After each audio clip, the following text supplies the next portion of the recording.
Muy buenas, lo siento mucho, pero hoy el señor Jorge Proctor no se pudo presentar. Mi nombre es Gonzalo Jiménez de Quesada y Rivera, fundador de la ciudad de Santa Fe.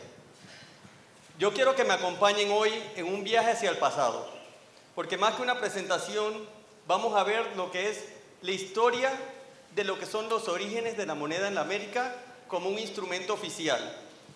Lo principal aquí que hay que tener en cuenta es que este evento es como que fuera un libro, y todo libro comienza por el principio. Pasa. Okay. Todos sabemos que el descubrimiento de la América se hizo en 1492. Desde el principio, la moneda que circuló en la América, ¿puede pasar a la segunda? No, a la siguiente. No, Jorge. Sigue. Perdón. Ah, muy bien, mejor todavía. Ok. ¿Aquí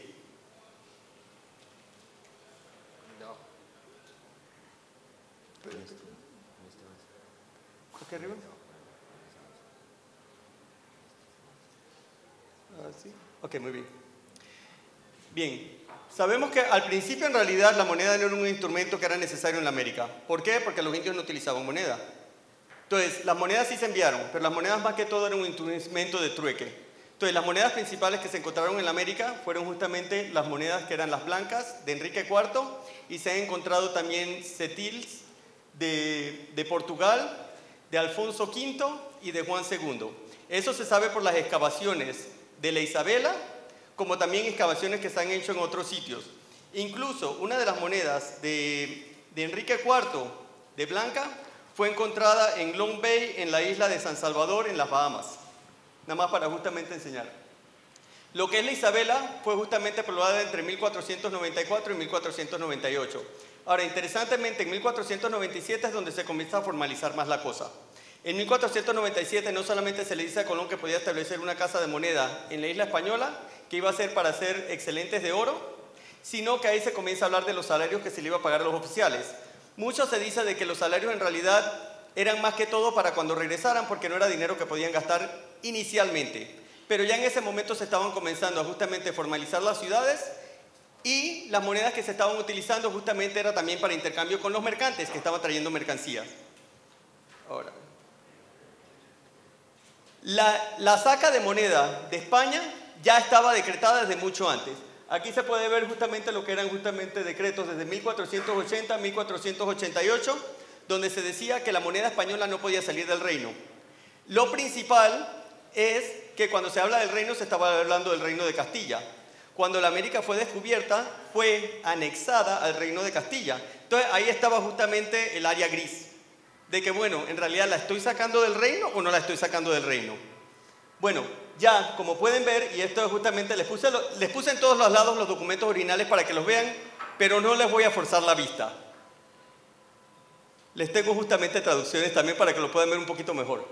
Entonces, ahí pueden ver, estas son las ordenanzas que se le dieron a la Casa de Contratación en 1505. Ya en 1505 justamente pueden ver abajo donde dice que ninguno pasa a las Indias oro, ni plata, ni monedas, ni caballos, etc. Las monedas españolas no podían circular en la América. Eso no era instrumento legal. De por sí, ¿por qué se le estaba dando este documento en 1505 a la Casa de Contratación?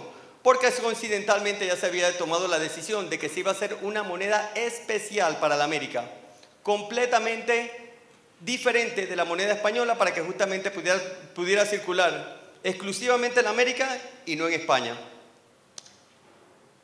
Aquí podemos ver uno de los decretos estos, 15 de abril de 1505. Aquí se puede ver justamente en lo que puse en las partes negras, donde no solamente se estipuló cómo iba a ser la moneda, que aquí se puede ver que las piezas se le iba a poner una F donde se pudiera para diferenciarla de la otra moneda siendo la moneda española, sino que se decía que justamente se le iba a incrementar el valor. El real, que valía 34 maravedís en España, ahora iba a valer 44 maravedís en América. Interesantemente, se decía que eso era para pagar el flete y por la posible pérdida de los navíos. Pero esa no era completamente la realidad. ¿Cuándo se descubrió la América? Antes de mencionar eso, ¿por qué una F? La F se puso porque justamente tenemos a los reyes, Fernando e Isabel. Isabel Murió en 1504. Entonces, como la orden se estaba dando en 1505, entonces se puso nada más la letra F para representar a Fernando. Aunque las monedas en realidad tienen la F e Y porque parte de los diseños ya llevaban eso como imagen central. Entonces, estas son las monedas de las que estamos hablando. Pueden ver que todas las monedas tienen en su diseño central una F. Para los maravedis también se hicieron las monedas con la F, aunque los maravedis se hicieron completamente diferentes de los maravedis españoles. No son iguales en ninguna manera. Las monedas en plata se hicieron similares, pero pueden ver que justamente al diseño central se le puso la F. Ahora, si quieren ver cómo se veía la moneda española, aquí pueden ver que tiene el yugo y la flecha representando a los monarcas Fernando e Isabel, pero sin la F. Ahora, los primeros envíos se hicieron en 1506. Las monedas se acuñaron en 1506. Aquí pueden ver por primera vez lo que son las cifras de acuñación que se han podido encontrar en los documentos. Al principio se dijo que se iba a mandar un cuento. Eventualmente se subió la cantidad de 2 cuentos, pero hay una confusión bastante grande. Todo el mundo piensa que los 2 cuentos se hicieron justamente para la moneda inicial. No, se hizo que se iba a mandar un cuento y cuando tuviera necesidad, automáticamente ya estaba autorizado el segundo cuento y se podía comenzar a acuñar. Pueden ver justamente en la parte de abajo donde pongo, inclusive sabemos los nombres de los navíos que las transportaron y quiénes eran los capitanes. La América, cuando uno piensa justamente de la América inicial, 1505, en el Caribe los indios acaparaban el oro, no la plata. Ya no había hecho ni mucha plata. La plata en realidad vino a surgir cuando encontraron México y estaban los Tarascán y todo el asunto ese. Pero al principio en realidad todo era oro. Entonces, ¿qué es lo que sucedió? Inmediatamente los mercantes en América dijeron, oye, pero espérate. Si tú subes el valor de la plata, tú tienes que subir el valor del oro. Y él dijo, absolutamente, yo no tengo que hacer nada. Claro, ¿por qué? Con menos plata podías comprar más oro. Porque la plata se le estaba subiendo el valor y se decía que una vez que llegaba la moneda se iba a cambiar por el oro. Entonces, ¿qué es lo que pasó? La moneda, como van a ver al momento, se acuñó por 30 años y se hicieron exorbitantemente en muchas cantidades. Hoy día es rara. ¿Por qué es rara? Porque los mercantes las destruían. Fue la primera vez que tenemos donde justamente se le aumentó el valor a lo que era la moneda. Y entonces los mercantes destruían la moneda. Cuando tú destruyes un real en plata, de todas maneras tienes 34 maravedis. Pierdes 10 maravedis por moneda. Tú eres un mercante. ¿Qué haces con tu pérdida? Se la pasas al consumidor.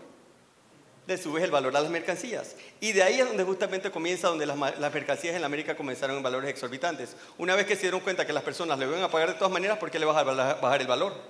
De ahí se hicieron eventualmente gremios de mercantes y nadie le iba a bajar el valor a la mercancía. Ahora, en la América comenzaron justamente con piezas de oro, que le llamaban oro corriente, que eso es lo que los mercantes querían, por eso destruían la moneda. Eventualmente, siguiendo el mismo patrón, cuando se descubrieron las minas de México en plata en los 1520, se comenzaron a hacer las mismas piezas en plata.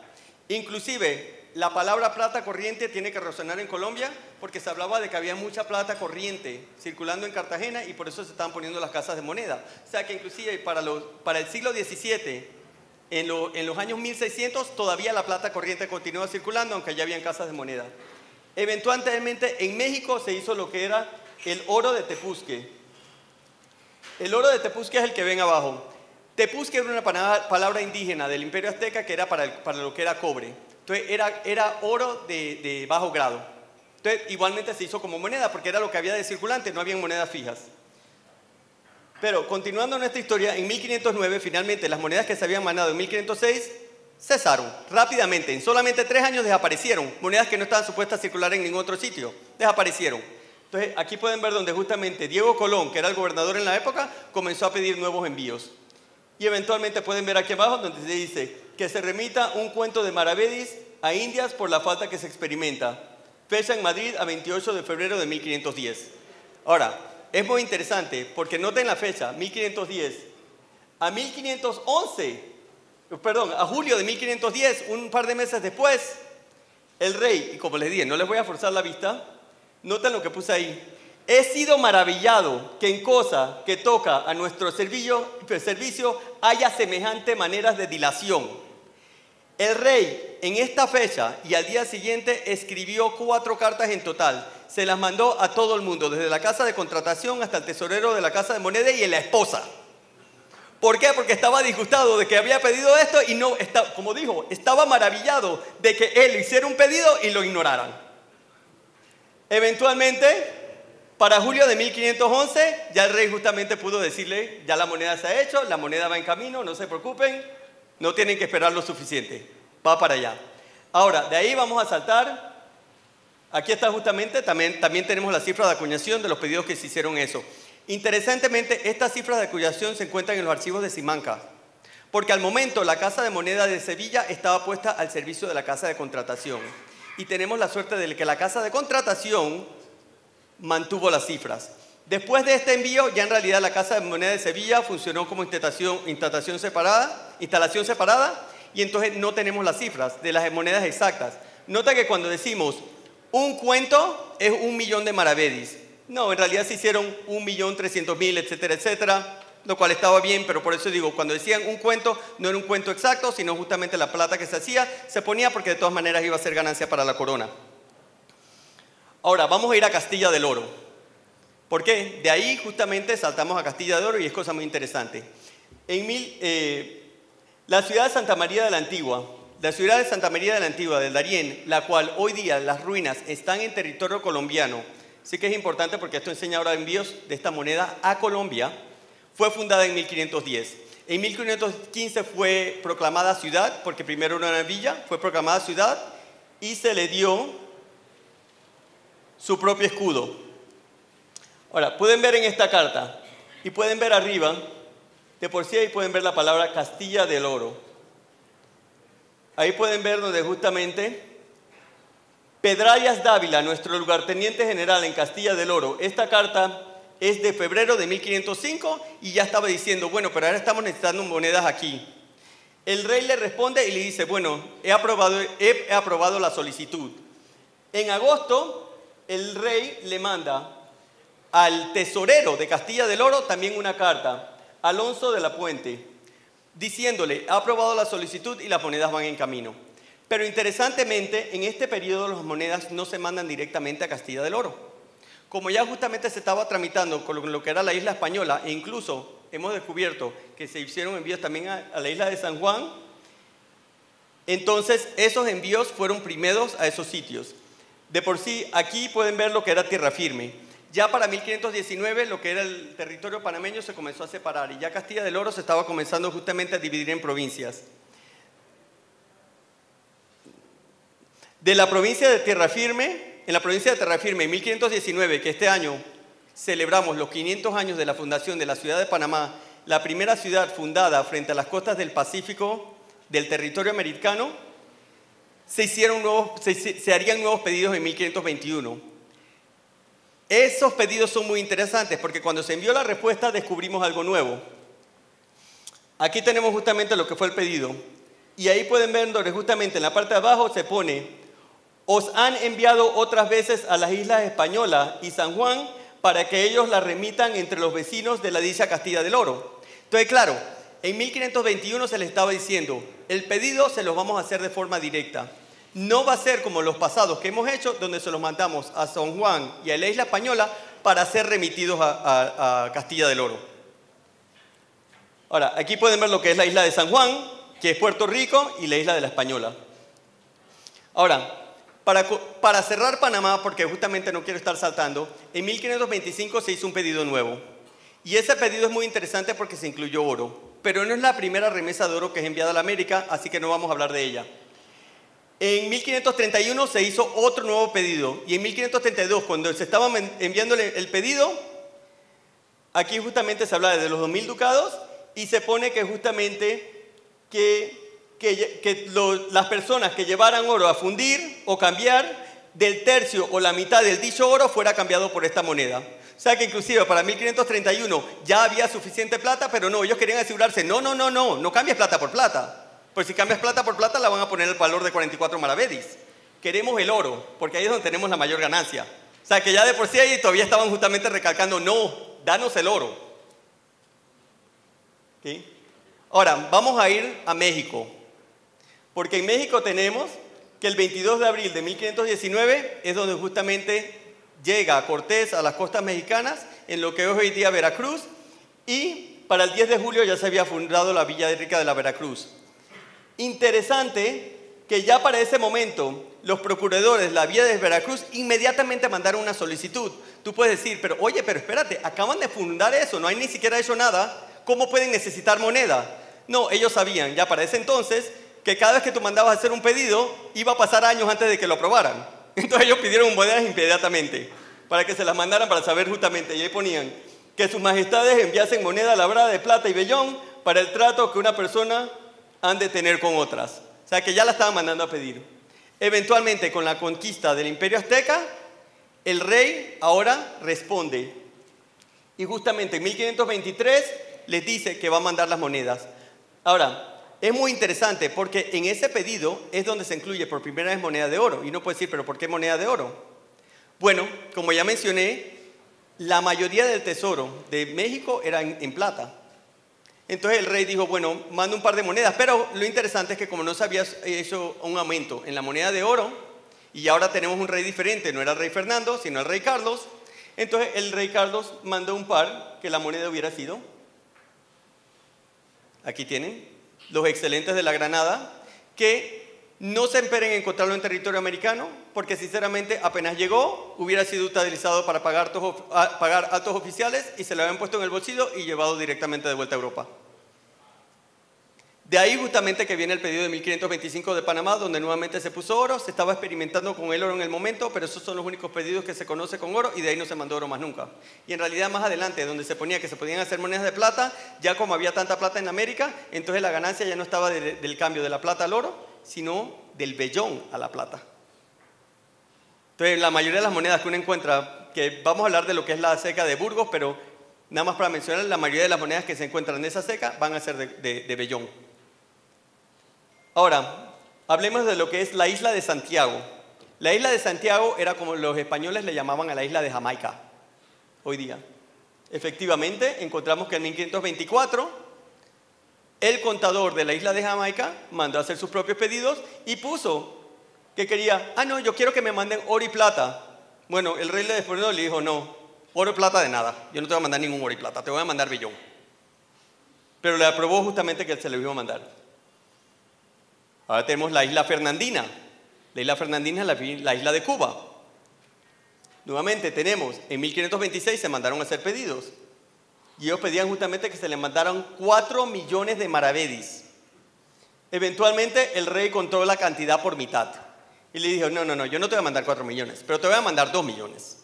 1526. Entonces, en el 27 le responde Cuba y dice, bueno, pero es que tenemos un problema, no tenemos cómo hacer llegar la moneda aquí porque no tenemos dinero para justamente pagar el flete. ¿Podemos coordinar con algún mercante para que por lo menos nos deje llevar la moneda? Y el rey les dijo que sí. De ahí viene una cosa muy interesante, porque ahí entonces viene en 1528, noten la fecha, en enero de 1528, o sea que yo honestamente pienso que esto hubiera estado conectado con la situación que estaba pasando en Cuba, Cristóbal de Haro le dan licencia para pasar 8 cuentos, que son 8 millones de maravedis. Ahora, esto es muy interesante este pedido, por varias cosas. Lo primero que se dan cuenta es que la solicitud dice, dicha moneda podáis labrar y labréis en cualesquiera casa de moneda de estos nuestros reinos. La primera vez que una solicitud es aprobada por una ceca afuera de la ceca de Sevilla. Eso es lo más principal que uno tiene que sacar de esto. Lo segundo, Cristóbal de Haro. ¿Quién es este Cristóbal de Haro? Aquí tienen su firma. Si el nombre les suena, es porque este es el mismo Cristóbal de Haro que financió la expedición de Magallanes. Entonces, él justamente era un mercante, un banquero, eventualmente se convirtió en un oficial justamente alto de la ciudad de Burgos. Y él fue el primero que utilizó la Casa de Moneda de Burgos para hacer estas monedas. Ahora, estas son las monedas hechas en Burgos. Las monedas de Burgos solamente se conocen en 2 maravedis, 1 maravedis y en reales. No se conocen todos los divisorios como se conocen las de Sevilla. ¿Se hicieron monedas en otras denominaciones? Es posible. De la moneda de plata solamente se conocen 4. Las 4 en reales y 1 cortada. Si ven la F en esta moneda, la puse a propósito. Las otras 3 que se conocen son de un cuño diferente. el cuño, el punzón de la F es para un medio real. Entonces, es posible que se hayan hecho medios reales, pero como estoy diciendo, de por sí de la de plata, como se estaban haciendo en menor cantidad, de estas solamente se conocen 4. Entonces, bueno, queda la esperanza de que se encuentre una. Denominaciones en cobre, seguramente sí, solamente se hicieron de 2 y 1, porque como se mandaron en mayor cantidad, de esas sí han sobrevivido, y si hubieran de 4 ya se hubieran encontrado. Ese es mi parecer en esto.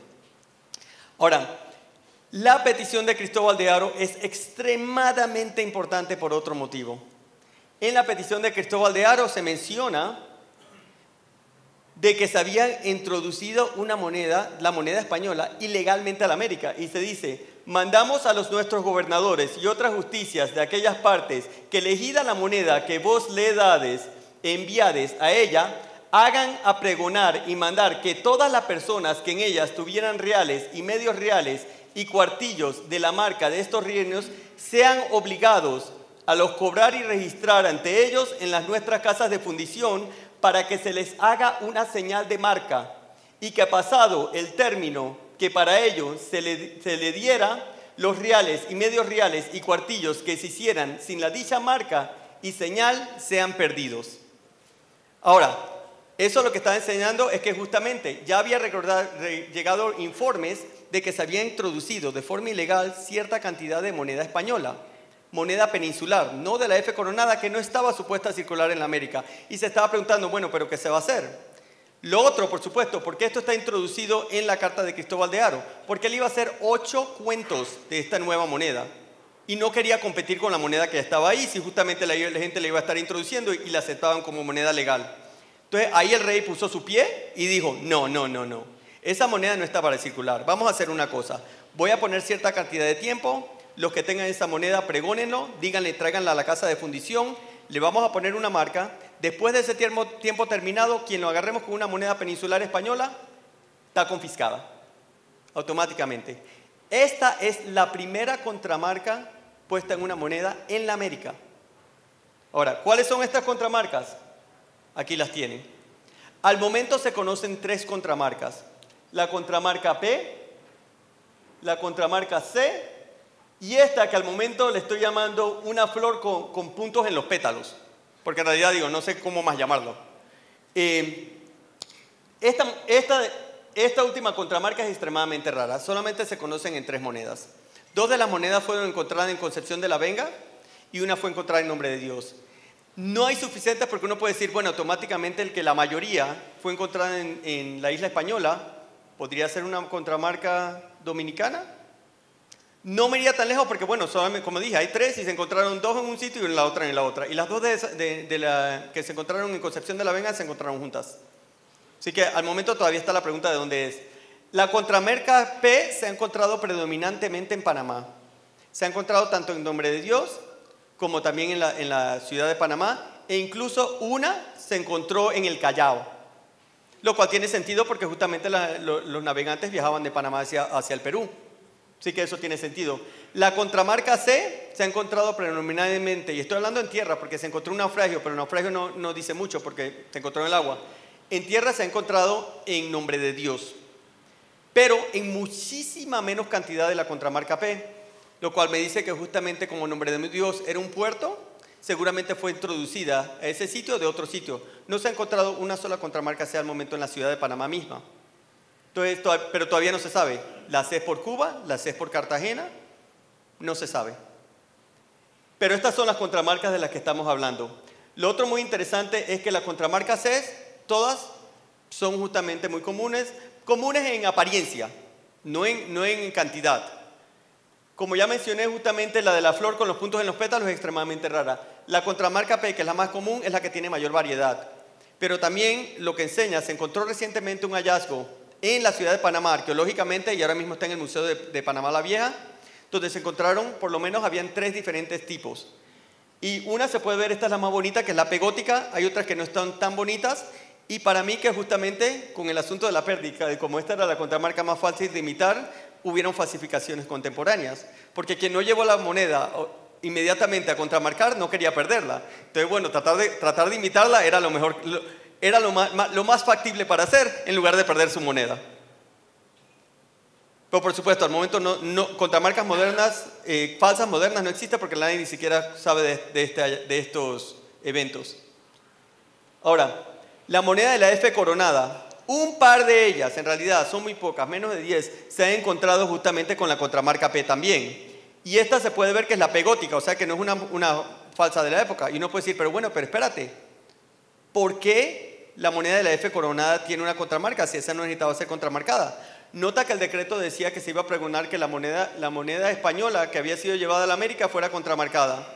Entonces, bueno, quien justamente tiene confusión y dice, bueno, pero me están diciendo que si la moneda que yo tenga española, que no tenga la contramarca, la voy a perder. Sinceramente no creo que hubo oposición en que alguien le tirara una moneda y ellos dijeran, bueno, si eso te quita justamente el miedo, te la contramarco. Porque no hacía nada, la contramarca no hacía absolutamente nada. En las monedas españolas lo que hacía es que la convertía, en pocas palabras, en una moneda de F coronada. Le subía el valor a 44 maravedis y automáticamente ponía la legalidad de su circulación. Esta ya estaba dispuesta a circular, o sea que si la contramarcabas, sinceramente era solamente para el agrado del consumidor, pero no hacía absolutamente nada en la moneda. Ahora, en 1528, el nombre lo van a reconocer. Tenemos una real cédula a García de Lerma dando licencia para poder pasar a Indias 3.000 ducados de moneda. 3.000 ducados, uno puede decir, bueno, pero antes estábamos hablando en maravedís, ahora estamos hablando en ducados. Los ducados era 375 maravedís por ducado.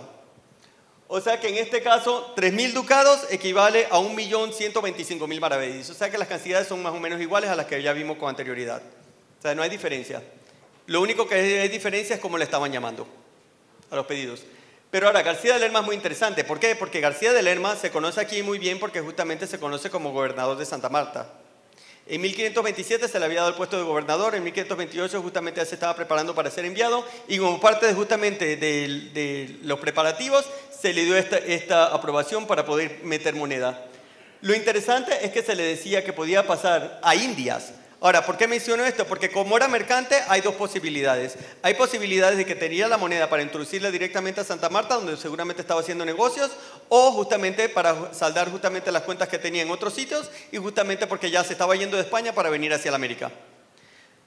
Con todo y todo, la posibilidad es grande de que entre las monedas que se hizo, como eran tan grandes, ya dije, 1.125.000 maravedis, trajo con él hacia Santa Marta.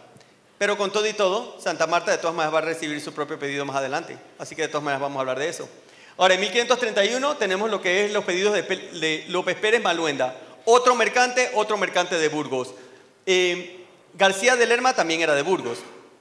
Y ahí justamente se le daba, justamente pueden ver plazo de 2 años, por ejemplo. Porque una cantidad tan grande de monedas no le iba a hacer de la noche a la mañana. Entonces le decía, bueno, durante 2 años tú vas a tener el pedido y puedes hacer estas monedas y las mandas. Ahora, Francisco de Castellanos, tesorero de la isla de Cubagua, hace un pedido para que se le mande. Entonces, ¿qué es lo que tenemos de Cubagua? Vamos a ver. Uno puede preguntar, pero Cubagua, ¿qué es este Cubagua? Ahí tenemos. Puse el grabado por bonito, pero no está exacto. La isla de Cubagua no era enorme, era una isla muy pequeña cerca de la isla de la Margarita. Pero este grabado de Debris por lo menos la enseña y por lo menos lo puse para que puedan ver. La isla de Cubagua hoy está fuera de las costas de Venezuela, lo cual ahora involucra a Venezuela como habiendo recibido estas monedas. Lo interesante de la isla de Cubagua es que tenemos que en 1526 se funda lo que fue la villa de Santiago de Cubagua. Ya de por sí había justamente un yacimiento de pesquera para lo que era justamente las perlas y todo el asunto que comenzaba justamente desde ya antes de 1500. Pero en 1520 hubo una incursión indígena, finalmente pudieron poner todo de vuelta, fundaron esto y eventualmente en 1528 se renombró y se llamó Nueva Cádiz. Ahora, noten las fechas, cuando estamos hablando, en 1531 estaba en su auge. Nueva Cádiz era una de las ciudades más importantes al momento en la América. Al momento ha quedado en el olvido, aunque las ruinas todavía permanecen ahí. Y en ese momento se mandó justamente que se iba a hacer un pedido, y era un pedido nuevamente de 3.000 ducados. O sea, estamos hablando de 1.125.000 maravedis que se iba a mandar a la isla de Cubagua. Eventualmente Cubagua fue destruida en 1541 porque hubo un terremoto con un maremoto que le pasó por encima y la borró. Y de ahí cesó lo que era Cubagua. Pero en este momento estaba en su auge. Ahora pueden ver justamente también que tenemos una cédula en este mismo momento también de Fernández de Oviedo. Interesante porque estaba como veedor de tierra firme, pero no quería justamente para el pedido de tierra firme, sino era para unos negocios que él tenía con la isla española. Noten que en este mismo año es donde hace el pedido para Panamá. Entonces, claro, lo separó. Esto lo necesito para lo que tengo justamente en la isla española y lo otro justamente para Panamá. Entonces hizo los dos pedidos aparte. Ahora vamos a 1532. Quintana Dueñas en ese momento, nuevamente otro mercante, otro vecino de Burgos, manda. Quiero que noten una cosa, comenzando en el 32, ¿qué es lo que van a ver? Indias, Indias, Indias, Indias, Indias. ¿Por qué están viendo esto? Porque justamente ya estamos llegando a los finales de nuestra historia. Y ahora lo que pueden ver es que ya los pedidos no eran tantos, sino que al principio eran ciudades, eran oficiales que estaban pidiendo por las necesidades. Ahora los mercantes eran los que estaban siendo involucrados. Y decían, bueno, pero yo para hacer mi transacción yo tengo que justamente hacer esta moneda. Entonces se les dio justamente estos pedidos a los mercantes para lo que les hicieran. En el 33 justamente se hizo un pedido para lo que era la isla de San Juan. Pero eso justamente aparte, como ya dije, de Puerto Rico. Ahora, en el 36 tenemos un pedido para la isla de la Española y noten que en este momento no eran mercantes, sino ahora ¿qué es lo que era? Eran los dueños de un ingenio de azúcar. Y decían, pero no tenemos para pagar a los empleados, era un ingenio bastante grande. Se le dio 8.000 ducados, una cantidad exorbitante, más de 3 millones de maravedís. Entonces, se decía, pero bueno, necesitamos para pagar a nuestros empleados y se le admitió la solicitud. De ahí viene entonces nuevamente lo que es Santa Marta. El 9 de septiembre de 1536 se autoriza una petición del tesorero de la provincia de Santa Marta, Pedro Briceño, diciendo que por un término de 2 años paséis a la dicha provincia de Santa Marta 10.000 ducados. Es uno de los pedidos más grandes que se hizo.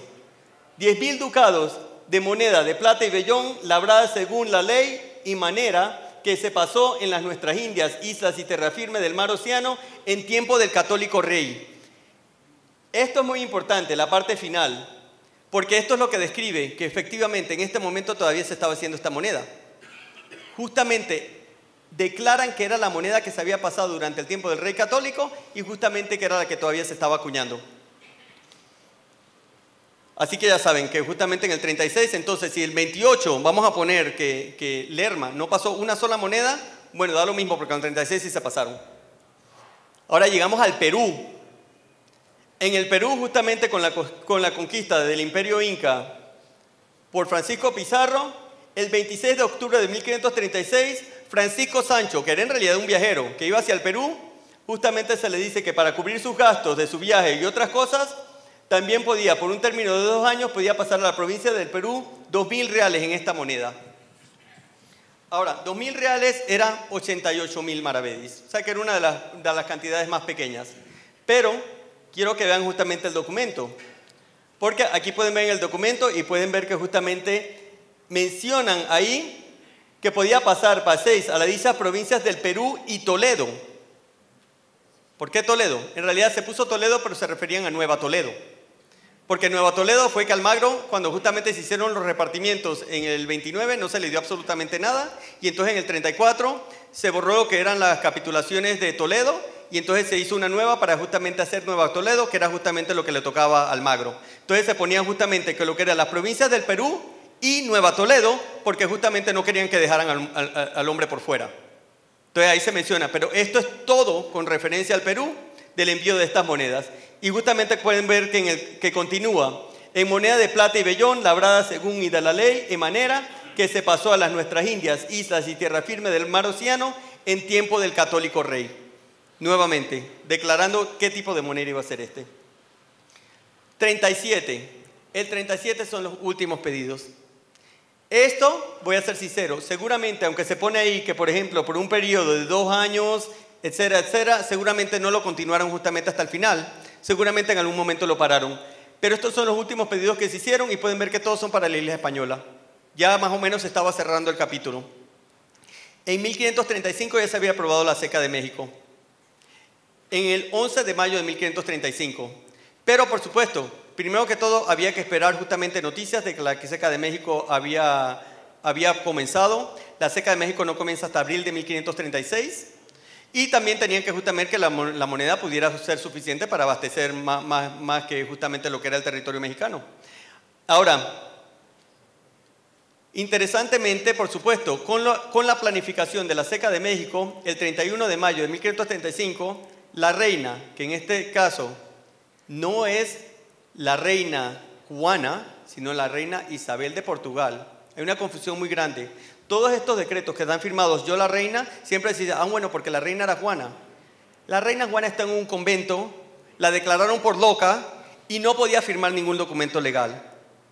¿Dónde estaba el rey Carlos? El rey Carlos justamente se fue para la expedición de Túnez y dejó a la esposa Isabel de Portugal como regente. Es como el caso ahora donde tenemos justamente dos reinas en España al momento. Igual pasó en ese momento, que había justamente la reina titular y había justamente la reina que estaba justamente gobernando.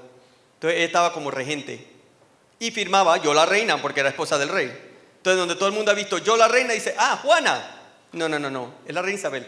Pero bueno, en todo caso, y ahí pueden ver justamente donde dice yo la reina. Entonces, no, eventualmente, claro, no querían confusión y decían, bueno, pero tenemos un problema, vamos a hacer esta moneda en México, la moneda no queremos que sea 44 maravedís, va a ser de 34, pero ahora tienes una moneda que está hecha en 34 y moneda que está circulando en 44 y va a causar una confusión horrorosa. Entonces dicen, no, pregona que 2 meses, una vez que comienza a hacer la moneda baja automáticamente de valor a 34. Pero ¿qué pasó? En México el oro de Tepuzque también se le había subido el valor a 44. Y con todo y todo causó confusión porque decían, bueno, pero bajamos la moneda, pero el oro continúa justamente a 44 y finalmente lo ignoraron. Entonces, se le habló a España del asunto y eventualmente en 1538, en febrero, nota que ahora dio más tiempo, en febrero del 38 mandan a todas las audiencias de Nueva España, Isla Española, gobernadores, otras justicias, a todo el mundo que quisiera ver esto, les mandan y dicen, en diciembre, toda la moneda en América va a bajar de valor de 44 a 34 maravedís. Se acabó la fiesta. ¿Pero se acabó la fiesta? No se acabó exactamente la fiesta, porque todo el mundo decía, bueno, pero no tenemos suficientes monedas. México está haciendo su cosa, no nos la está mandando a nosotros, ignoramos el asunto. Y en realidad no fue sino hasta ya por 1552, donde el último de los poblados en la América finalmente aceptó la orden. Fueron cayendo como dominós, pero no fue en realidad como sino hasta el 52, donde ya finalmente se pudieron justamente adaptar y que todo. Lo otro interesante es que nota que al principio, en el 38, se estaba hablando, pero no se había quitado la estipulación de que la moneda española no podía venir para la América. El documento más temprano, que puede que sea un poquito más temprano, pero con todo y todo, el documento más temprano que he encontrado donde se quitó ese requisito fue de 1545. Y ya entonces Santo Domingo estaba haciendo moneda también. Entonces el documento dice que tanto Santo Domingo como México la moneda podía circular en España, como tanto entonces la moneda española podía circular en la América. Entonces ahí es donde justamente se requiere. Si existe un documento anterior que no es localizado, de todas maneras sería justamente posiblemente de los principios de 1540. Entonces ahí también justamente hubo el problema. Ahora, cuando comenzaron a filtrar las monedas españolas y la moneda americana comenzó a ir hacia España, entonces claro, con más monedas y todo, entonces justamente comenzaron a caer como dominós. Entonces eventualmente sí, el requisito desapareció.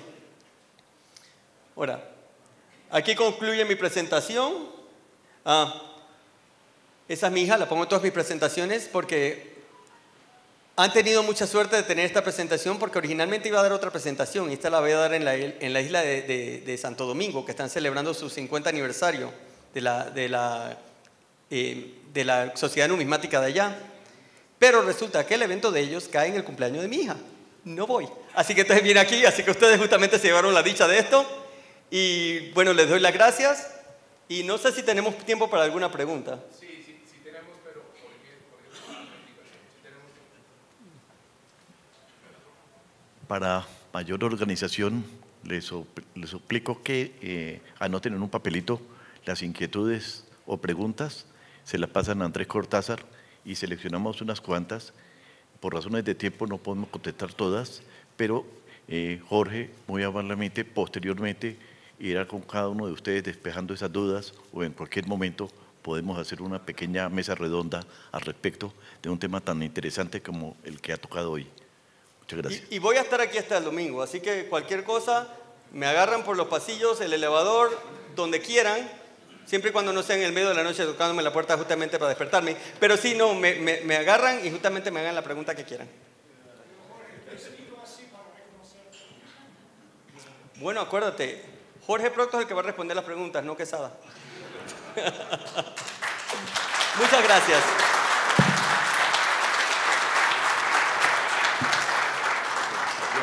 Excelente. Gracias. Una inquietud que yo creo que todos quedamos con algo de esa gran inquietud, ese gran estudio, esa profundidad y claridad para darnos este tema. Yo quisiera que Jorge nos dijera cómo hace para conseguir tanta información y tanto tiempo para estas maravillas, porque él no solamente ha hecho estos trabajos, él viene hace mucho tiempo y lo conozco desde hace muchos años haciendo unas labores, unos trabajos con una profundidad impresionante que, como les decía al principio, es algo que está marcando la historia de la numismática en América Latina. Jorge. Muchas gracias. Bueno, les voy a dar el dato. Es un secreto muy grande. El secreto es: todos deben sufrir de insomnio. No duermen en la noche, pueden justamente maximizar su tiempo y entonces pueden leer todos estos documentos a las 3 de la mañana cuando todo el resto de la población está durmiendo. No, en realidad sí sufro de insomnio, lo cual eso es lo que hago en realidad. Pero no, yo voy a ser sincero. Para mí que en parte he sido muy afortunado. Y lo más afortunado porque una vez estaba hablando con un compañero y yo le dije que yo tenía mucha suerte. Y que, porque yo decía que donde busco encuentro. Y él me dijo que no era suerte, sino que tenía buen instinto. Y lo analicé lo que me dijo y yo creo que en realidad es cierto. Hay documentación por todos lados. Hay veces que nos reservamos a las áreas numismáticas, pero voy a ser sincero, uno de los lugares donde uno puede encontrar la mayor cantidad de información es en las partes de los archivos donde hay juicios. ¿Por qué? Porque los juicios tienen indagatorias y todo el mundo tiene algo que decir. Ahora, no lo recomiendo para una persona que no tenga conocimientos legales. ¿Por qué? Porque los juicios del pasado no son diferentes de los juicios del presente. Y así como hay muchos testimonios que son honestos, hay uno que otro que siempre va a querer tirar piedras. Y si tú lees uno de esos testimonios y lees lo que la persona está diciendo a la persona, automáticamente puedes decir: ajá, eso no lo sabía, eso lo tiene que saber todo el mundo. Y la persona no estaba siendo honesta. Normalmente lo que yo hago, yo tuve 2 años de derecho y yo agarro justamente todos los juicios, agarro todos los testimonios y los pongo, y les pongo color. Y entonces yo busco 2 personas que no se conozcan que digan la misma cosa. Y entonces voy armando. Muchas veces justamente durante el juicio, cuando uno ve los asuntos legales, se va a ver cómo uno puede decir: bueno, pero ¿por qué esto no justamente por qué la persona no fue condenada? Pues no encontraron evidencia. Y si la persona no fue condenada en la época porque no tenían suficiente evidencia, no la podemos condenar hoy día tampoco. Así funciona. Entonces, por eso es que yo digo, no, esto que he compartido con ustedes normalmente no lo comparto con mucho, pero más que todo por eso, porque siempre tengo miedo. Pero mi miedo principal es ese, que una persona entre con el objetivo de buscar lo que quiere encontrar y lo va a encontrar. Aquí pasó, por ejemplo, con Cartagena. Un ejemplo que pasó con Cartagena, se hablaba de que Zapata, el gobernador Zapata, había hecho un salvamento ilegal del galeón Maravillas y que había venido y había hecho monedas ilegales en 1657. Eventualmente en el juicio está toda justamente y se pudo desmentir. Pero todavía en el libro se decía que la moneda de Cartagena se pudo haber hecho con fecha congelada de 1655 hasta 1657. Porque alguien lo dijo. Pero en el juicio lo desmintieron.